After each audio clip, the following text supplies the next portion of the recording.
watu watumie njia rasmi kuingiza mizigo ili kuepuka ile madhara ambayo yanaweza kutupata.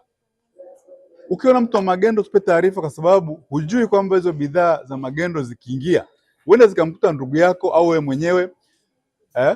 Ukala sweet chips wapi huko, lakini kumbe zina mafuta ambayo hayana kiwango, ukajikuta pia na wewe umeathirika. Bado tunaendelea kukamata bidhaa mbalimbali, hasa sukari, mafuta ya kula, na tumejipanga kwa maana ya tunazo boats kwa ajili ya patrol za majini, lakini pia tunayo magari kwa ajili ya patrol za nchi kavu, na mpango wa muda mrefu wa idara ya forodha na ushuru wa bidhaa ni kutumia teknolojia. Teknolojia mojawapo, kwa mfano, kutumia drones.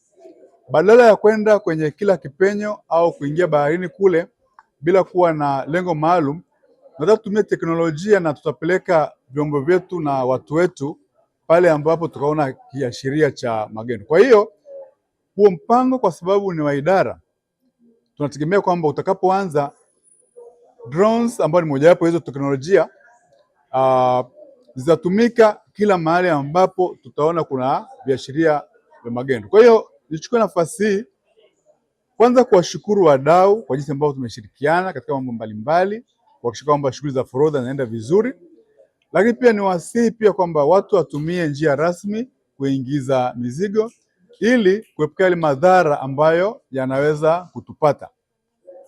Ukiona mtu wa magendo, tupe taarifa, kwa sababu hujui kwamba hizo bidhaa za magendo zikiingia huenda zikamkuta ndugu yako au wewe mwenyewe. Ukala sweet chips wapi huko, lakini kumbe zina mafuta ambayo hayana kiwango, ukajikuta pia na wewe umeathirika. Okay. Mstari wa mbele katika kupambana na magendo. Najua sisi wote ni Watanzania, sisi wote ni wazalendo. Tuwe mstari wa mbele, kila mmoja wetu tuwe na jukumu hilo, tupambane na magendo. Tuzuie bidhaa haramu na zisizofuata taratibu. Kuna bidhaa zinaingia, nyingine hazifuati utaratibu. Kwa hiyo ndio tunarudi tena kwenye sheria pale. Kwa hiyo tufuate utaratibu. Sisi vitu vingi hapa tunashare na Zanzibar. Tunatoa vitu vingi Zanzibar kuliko Kenya. Zanzibar na Tanzania bara ni nchi moja. Kwa hiyo unafuu tunasema ni ile tofauti ya kikodi kati ya Zanzibar kule na huku bara. Kwa hiyo tulikuwa tunafikiria kwamba TRA watengeneze mifumo ambayo ni miepesi na ni rahisi na wafanyabiashara waijue kiurahisi, sio iwe complicated. Inatuletea shida sana. Ili kusudi sasa wafanyabiashara wasifikirie na wasiwaze kurudi kwenye magendo. Na wafanyabiashara sasa hivi wametoka kwenye magendo, asilimia kubwa sana ni kwa sababu mifumo hiyo inafanya kazi. Na kwanza idadi za kodi zipungue.